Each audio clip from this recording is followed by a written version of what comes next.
Dalawang taktika, sustained angles kontra tight rebuttals. Tingnan natin kung alin ang tumama sa papel at sa crowd. Gagawin natin ito round by round. Papakinggan natin ang selected bars sa kanilang original video. Tapos magko-comment ako ng mabilis at diretso. Reminder lang, maraming linya dito, ang malaking-laki ang epekto sa live delivery. Kaya ang ilang hatol ko ay may medium na confidence dahil kulang ang audio cues sa transcript. Round 1, nagkabitawan ng dalawang magkaibang strategy. Si Balakid nag-build ng sustained angle na pinagdedepensa ang content at authenticity. Samantalang si Aklas tumutol gamit ang tight nameplay at isang ashtray scheme na nagbabawas ng credibility ni Balakid. Walang winner dito sa simula. Pakinggan ang mga key moments. Unang big hit mula kay Balakid. Isang vivid image na dapat mapapansin ng crowd. Nawawala ang mga kalaban mo kasi distracting yung hininga mo. Yung hininga ni Aklas. Ayan, ang baho lang naman. Parang tae lang ng pusang nag-food trip ng durian. Anong klaseng amoy yan? Hunghang, mabahong maanghang. Ang makakatapat lang dyan yung mga bara mong Grotesque sensory insult. Malinaw ang escalated imagery para i-diminish ang presence ni Aklas. Effective sa crowd kung maayos ang timing ng delivery. Isang concise principle na ni-reframe ang buong argumento ni Balakid. Tandaan, ang content na walang delivery, meron pa rin kahulugan. Pero ang delivery walang content, walang katuturan. Aphorism na naglalagay ng debate sa content versus delivery. Madaling tandaan at nagbibigay ng intellectual backbone sa round. Short memetic relabel mula kay Balakid. Hindi unorthodox tawag dyan. Ang tawag dyan, pretentious. Mapagpanggap. Simpleng reputation jab, nirebrand ang unorthodox bilang pretentious.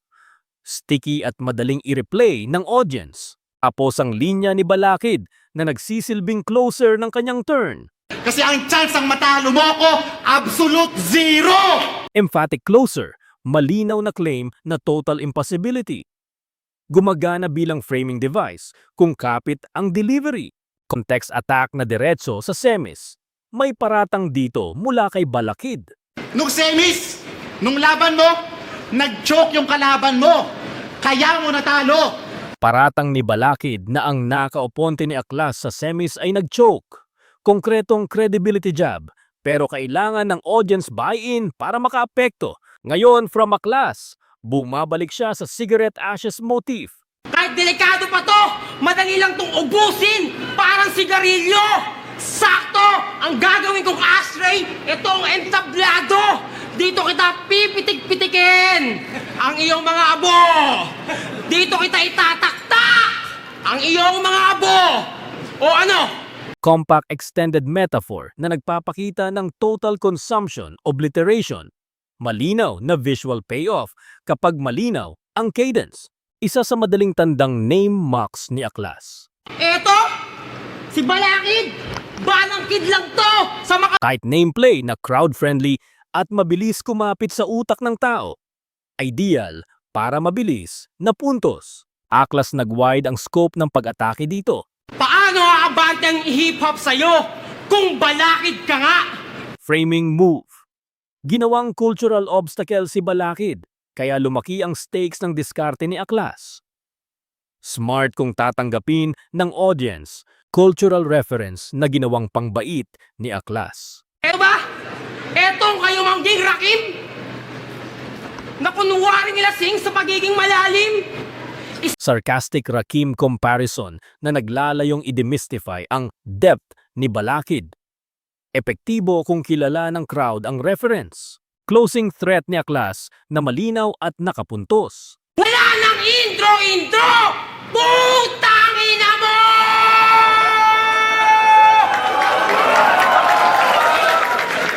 Alin ba ang matibay na Balakid dito? Alin ba ang kontra sa pagiging kampiyon to? Si Balakid, balang kid lang to. Sa mga tuwid, pambatang bala lang to. Hindi mo ako kalibel. natin dito sa bersikulo. Parehas tayo. Pero ikaw, eto na rin huling beses mo!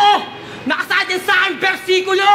Mic drop style finish, nag-i-assert ng finality at confidence, compact at madaling ma-feel bilang closer. Round 1 winner, Aklas. Ito ay close at debatable, confidence medium. Baka sa tekstong ebidensya na mas mabigat si Balakid sa sustained critique at memorable insults. Pero nakuha ni Aklas ang round dahil sa mabilis at malinaw niyang rebuttals, nameplay at ang ashtray scheme na nag-broaden ng stakes. Sa papel, yung immediate compact hits ni Aklas nagbigay ng edge. Round 2 nag-contrast ulit. Balakid umasa sa brute force hooks at repetitive sonic motifs. Bang bang! Habang si Aklas nagpakita ng mas malinaw na conceptual trabaho, AVSB scheme, sakit hospital flip at targeted credibility digs. Ang clever alphabet scheme na tumatak agad. Lahat ng sinabi mo sa akin, wala sabi na sa akin noon. Oo, magbaho ngayong bunganga ako, eh bakit mo pa inaamoy?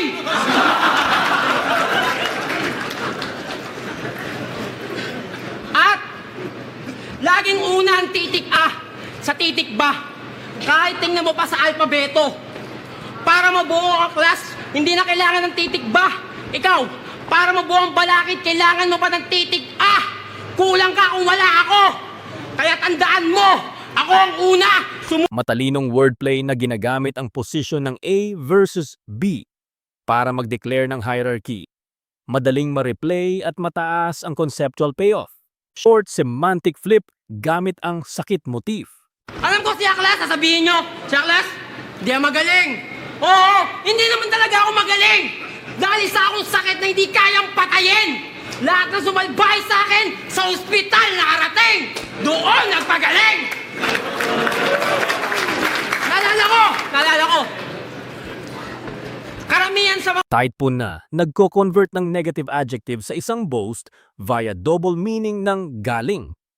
Simple pero epektibo sa papel.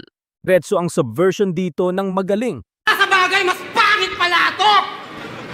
Alam ko si Aklas, sasabihin nyo, si Aklas, di ako magaling. Oo, hindi naman talaga ako magaling. Dahil sa akong sakit na hindi kayang patayin. Lahat na sumalbay sa akin, sa ospital nakarating. Doon nagpagaling. Compact conceptual trick. Iniiwan ng listener na mag-isip at inuturn ang inaasahang insulto sa isang power move, bait and turn comeback na crowd-friendly. Hindi pa tapos. Balakid, wala ka talagang kwenta. Lahat ng sinabi mo sa akin, wala sabi na sa akin noon. Oo, magbaho ngayong bunganga ako, eh bakit mo pa inaamoy?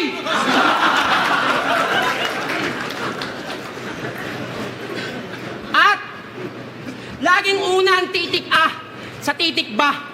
Kahit tingnan mo pa sa alpabeto. Para mabuo ang class, hindi na kailangan ng titik ba. Ikaw, para mabuo ang Balakid, kailangan mo pa ng titik A.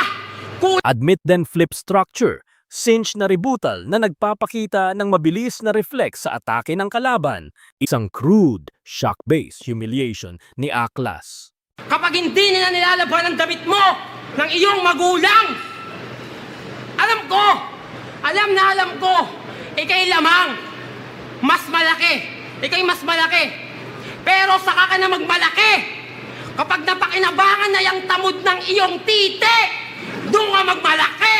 Sa ngayon, wala akong pakialam kung gano'n katindi pa yung mga sinabi mo. Wala akong pake! Saka, Vulgar punch na design para mag-rouse ng room. Mataas ang immediate reaction potential pero risky depende sa audience tolerance. Specific credibility attack mula kay Aklas na tumutok sa output ni Balakid. kung ka kung wala ako. Kaya tandaan mo, ako ang una, sumusunod ka lang. Titik ka laban sa titik ba? Wala kang kwenta. 3 taon ka na sa flip-top. Pero kahit isang kanta, wala ka pa nasusulat. Puro picturing ka lang. Anigma! Paratang ni Aklas na 3 taon sa flip-top pero walang nasulat na kanta. Malinaw ang target, craft at productivity, kaya mataas ang tactical value kahit kailangan ng verification Balakid balik sa percussive hook na bang-bang. Kasi walang linya sa pagitan ng literal at lirikal. Dahil ang prinsipyadong salita ay may gawang katambal. Kaya, bang-bang! Bang-bang! Sa bang-bang ngayon ay malatupak to. Sonic motif na idinisenyo para sa live impact. Epektibo kung sasabay ang crowd at pinapalakpakan ng tama. Accessible po na naka-emasculate sa personal name. May sira ka. Sira ulong, sira ang bait na nangangamoy sirang prutas pa. Kapapanganak mo pa lang, alam na ng nanay mong weirdo ka. Philip, ipinangalan ka sa screwdriver kasi maluwag na ang tornilyo mo. Kasi nga ang weirdo mo. Tama yan, nalus tornilyo. Parang yung dating kasama mo. Philip Phillips screwdriver phone. Madaling maintindihan at nagbibigay ng light chuckle habang pinapahiya ang kalaban. Meta-statement na nagbabalot ng threat at kredibilidad. Kaso itong nakatapat mo, yung kayang manunog sa'yo. May dahilan kung bakit ang turing sa akin ng gobyerno, kriminal. At kung bakit sa lahat ng gig ko, may nagmamang militar. Kasi walang linya sa pagitan ng literal at lirikal. Dahil ang prinsipyadong salita ay may gawang katambal. Binubura ang linya ng literal at lirikal. Nag-aambag ng intimidation factor pero sensitive at contextual ang effect. Explicit lethal payoff sa bang-bang motif. Bangbanggain mo ng masukat mo. Bangbangga, bungot ako na katulad mo. Bangbang, kayo wala ng buhay to. Bangbang, bangbang, isa pa, bangbang. High shock closing line. May memorability pero ethically risky.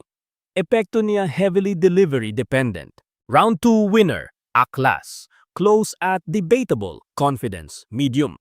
Sa papel si Aklas ang mas consistent conceptually. AVSB scheme at sakit hospital flips ang nagbigay ng malinaw na technical edge. Si Balakid naman nag-provide ng malalakas crowd hooks at visceral threats pero maraming blunt repetitive lines at ilang garbling sa transcript na nagpababa ng textual clarity. Round 3 nag-shift ng tono. Balakid nag-structure ng isang mas malawak na thematic round, locality, activism versus escapism, legacy claims, habang si Aklas tumutugon aggressively, nagdi-demolish ng authenticity claims at nagbigay ng sharp rebuttals. Simula ng closer theme ni Balakid, cultural embodiment bilang payoff. Kaya Aklas, yang lakas mo, yang husay mo, napatunayan at nasukat lang sa iilang na ipanalong laban. Pero yung lakas at husay ko, sukat sa laki ng ambag sa larangan. Mula sa pagsusulat ng mga bara at pagsiseryoso, pati sa paghuhurado, naging ehemplo to. Kaya di mo ko mauunahan pagdating sa huligang to dahil isinabuhay ko ang kultura lampas pa sa ligang to. Claim ng cultural primacy. Effort na ilipat ang debate mula sa single wins papunta sa long-term contribution. Malakas kung tatanggapin ng community. Contrast ng metric ng success. Few wins versus large contribution. Ako'y utak demonyong nagdidilang anghel. Sa mga asal demonyo, aking dila anghel. Lahat ng taas noo, natuturuan kong tumungo. Natututong tumingala sa akin habang nakayuko. Kaya Aklas, yang lakas mo, yang husay mo, napatunayan at nasukat lang sa iilang na ipanalong laban. Pero yung lakas at husay ko, sukat sa laki ng ambag sa larangan. Mula sa pagsusulat ng mga bara at pagsiseryoso, pati sa paghuhurado, naging ehemplo to. Strategic legacy claim. Pinapakita ang Balakid na gustong sukatin ang impact hindi lang sa battles, kundi sa ambag sa scene. Ideological binary na malinaw at concise. Ang sagot namin sa problema, solution. Ikaw puro solvent. Pareho lang tayong mulat na ang mali ay ang mismong sistema. Ang sistema mismo. Ang sagot ko dito, aktivismo. Ang sagot mo, eskapismo. Imbes ayusin ang problema, Malinis na pivot, activism kontra escapism, nagbibigay ng moral framing na sumusuporta sa buong round ni Balakid. Clever phonetic pivot na nagpapahiwatig ng ineffectiveness. kasi ang class, bakit ba inirereklamo mo ang pagrereklamo ko? Ibig bang sabihin, itong maling sistema, ine-engganyo mo? Yung reklamo namin, may aksyon. Sa'yo, puro comment, puro comment. Ang sagot namin sa problema, solution. Ikaw puro solvent. Pareho lang tayong mulat na ang mali ay ang mismong sistema. Ang sistema mismo. Wordplay, solusyon, solvent na nagbibigay ng light laugh at pinapalakas ang ideological jab, technically neat at mimetic, local authenticity attack na targeted sa Cavite claim. Kaya nga, nakikisalo na lang ng fans to. Nakikisiksik sa amin to. Calabarzon, sumagot kayo! Kababayan ba natin to? Calabarzon, sumagot kayo! Kababayan ba natin to? May duplex ka nga sa Cavite, pero para sa mga tunay na Caviteño, tourist ka. Kasi lumipat ka lang naman sa Cavite kasi nakapuntis ka. Legitimizing sa lokalidad, sinisigan ang pagiging tourist ng kalaban, malakas ang epekto sa regional crowd. Isa pang visceral threat mula kay Balakid na malinaw na live first. Kasi lumipat ka lang naman sa Cavite kasi nakapuntis ka. Tapos, agad-agad, ikaw ay makikiari sa aming karangalan. Kami ang nagpundar at nagpakahirap, bigla-bigla mong tatanganan. Ano yan? Lokohan? Babambuhin ko yung internal organs mo hanggang masiraan ka ng loob na i-claim uli ang Cavite, pauuwiin kita ng paluhod sa Las Piñas. At kung ayaw mo, sampal ka kaagad. Iyahampas ko yung mukha mo sa kalsada, sabay kaladkad. Graphic at brutal, mataas ang immediate room reaction potential pero low ang technical subtlety. Nakadepende talaga sa delivery. Aklas agresibong nag-hits back gamit ang concrete fight imagery. Nandito ka lang sa karyan mo. Eh, hindi ka pa nga nakakaranas na kahit isang beses lumaban ng out of town. Hindi mo naranasan yon. Ako, nag-out of town ako, dalawang agad laban ko. Pinataob ko sa isang gabi. Ikaw, dalawang alaban mo sa isang gabi, kaso nilang pasok ka nila pareho sa sahig na ito. Wala ka na may papagmalaking pangalan. Katapat ng thesis mo, yung dalawang album ko, tukmol, sabi mo. Nag-use ng konkretong imahe ng pagkatalo para i-undermine ang on-scene authority ni Balakid. Epektibo bilang humiliation na madaling ma-visualize. Direct mirror rebuttal na nag-neutralize ng earlier jab. Ikaw, dalawang alaban mo sa isang gabi, kaso nilang pasok ka nila pareho sa sahig na ito. Wala ka na may papagmalaking pangalan. Katapat ng thesis mo, yung dalawang album ko, tukmol! Sabi mo nga tukmol yung thesis ko, di ikaw din yung tukmol! Parehas tayong bulol, ulol! Wala ka sa akin may pagmamalaki, tol! Walang-wala! Classic rebuttal. Ni-flip niya ang tukmol insult pabalik sa kalaban. Simple, mabilis, at nagpapakita ng rebuttal focus ni Aklas. Round 3 winner, Balakid. Close at debatable. Confidence, medium. Dito lumabas ang mas malinis na structure ni Balakid, locality at legacy framing, plus neat pivots at closers na tumugma sa tema. Na-counter naman ni Aklas sa mga direktang humiliation at rebuttals. Pero overall nakaangat ang thematic coherence ni Balakid sa papel. Final, Aklas wins 2-1. Close, merit-based result with medium confidence. Pattern na nag-decide, Aklas ang mas consistent at rebuttal-focused sa papel. Tight schemes, AVSB Sakit Hospital. Sharp nameplay at compact metaphors, nagbigay ng technical edge sa unang dalawang rounds. Balakid ang mas malakas sa sustained angles at vivid insults at nanalo sa round 3 dahil sa mas malinaw na thematic finish at crowd moments. Pero madalas umaasa sa delivery at may ilang unclear transcribed lines. Lahat ng rounds debatable at nakadepende sa live delivery. Kaya ang 2-1 win ni Aklas ay dahil sa higit na consistent na clarity at konstruksyon sa papel. Hindi isang dominant blowout. Battle na puno ng contrasting strategies. Kung gusto nyo ng breakdown ng delivery at cadence next, sabihin nyo lang kung aling turn ang gustong i-deconstruct ko. Salamat sa panonood, kita-kits sa susunod na review.